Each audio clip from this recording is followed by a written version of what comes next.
What is magnetic restriction of transformer, what is magnetic restriction loss and how to reduce it? तो एक magnetic restriction जो है ये क्या एक मैग्नेटिक मटेरियल का प्रॉपर्टी होता है।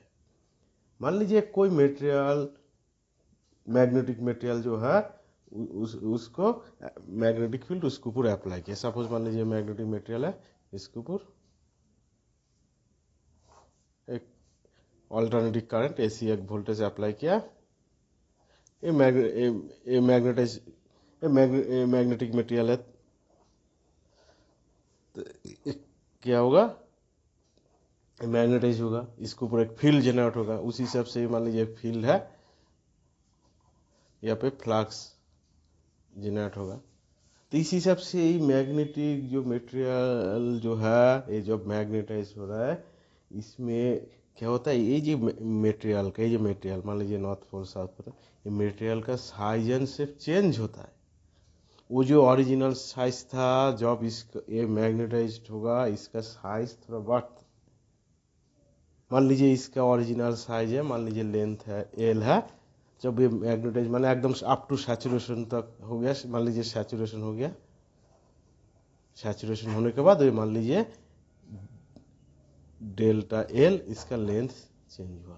तो ये जो ओरिजिनल लेंथ एल था आज चेंज इतना लेंथ बढ़ा है, तो ये जो डेल्टा एल बाई एल इसको ही बोलता है मैग्नेटिक रिस्ट्रिक्शन कोएफिशिएंट।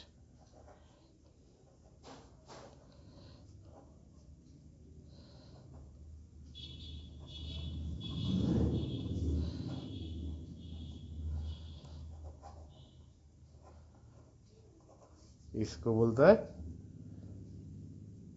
लैम्डा। तो क्या है उसका जो ओरिजिनल लेंथ जो था वो मैग्नेटिक मटेरियल मान लीजिए फेरोमैग्नेटिक मटेरियल वो मैग्नेटाइज होने के बाद उसका साइज थोड़ा चेंज होता है, शेप साइज में थोड़ा बढ़ता है।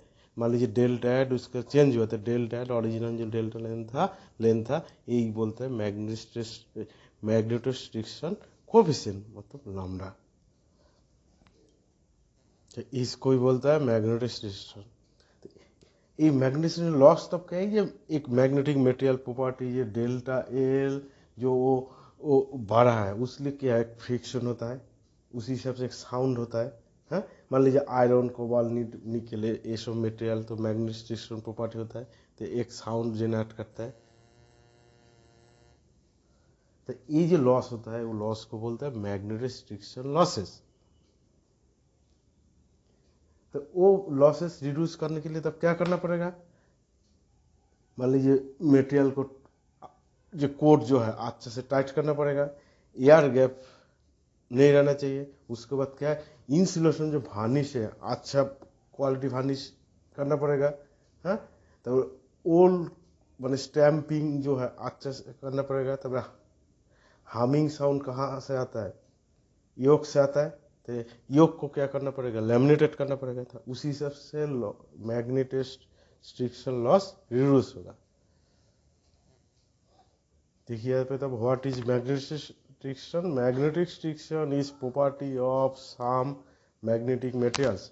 When apply magnetic field in magnetic materials, it occurrence and change in size or shape or length or dimension, and these properties have magnetic materials which is magnetic restriction.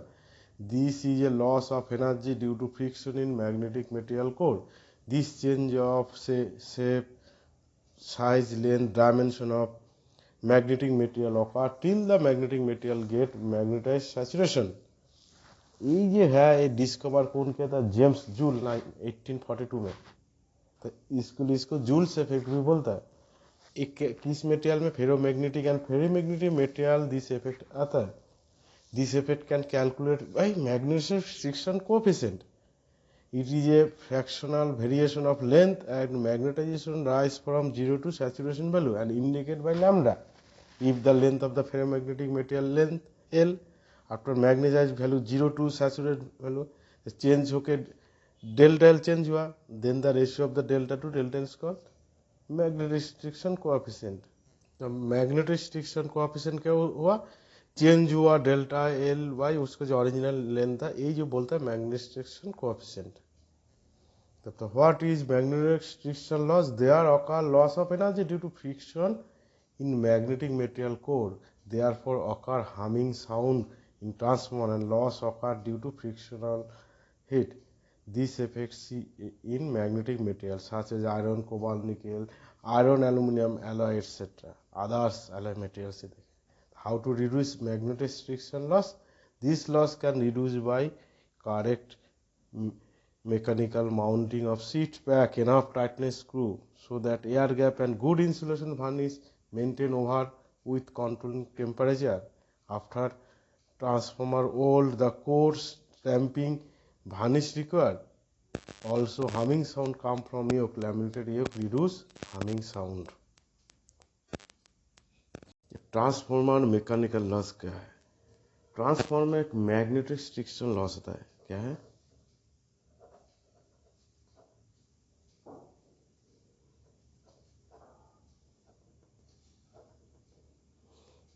Magnetic striction loss था। Magnetic striction loss क्या है?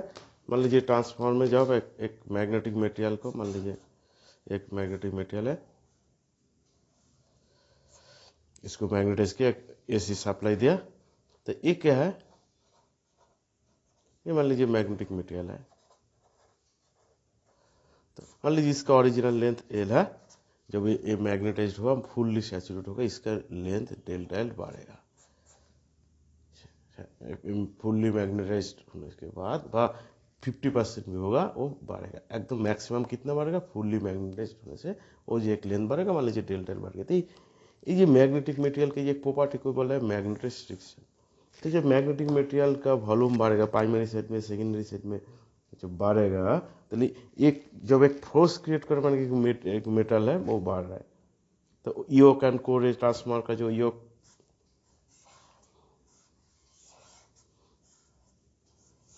ये हो गया transformer का core है और ये हो गया ट्रांसफार्मर का योक है। तो इसमें फोर्स क्रिएट करेगा, तो इसके लिए क्या होगा? एक मैकेनिकल वाइब्रेशन होगा, एक साउंड होगा। तो इसके लिए जो लॉस होगा, तो वो लॉस को क्या बोल रहे? Mechanical loss. वो लॉस क्या है? ट्रांसफार्मर का मैकेनिकल लॉस। तब क्या? Mechanical loss also to added for magnetic striction due to alternating magnetic field create force between primary and secondary winding, so that this force create vibration in the core and yoke. Addition to whizzing noise and consume small amount of power. So how to reduce mechanical loss? To mechanical loss, minimize mechanical loss. Air gap of the core maintained to minimize during assembly. Core to be fixed with uniform way and coil to be assembly tightly. तो क्या होगा? Vibration नहीं होना चाहिए, उसी हिसाब से air gap minimise करना पड़ेगा। उसके बाद कॉइल को भी असेंबली टाइटली करना पड़ेगा, तब ये लॉस मिनिमाइज हो जाएगा।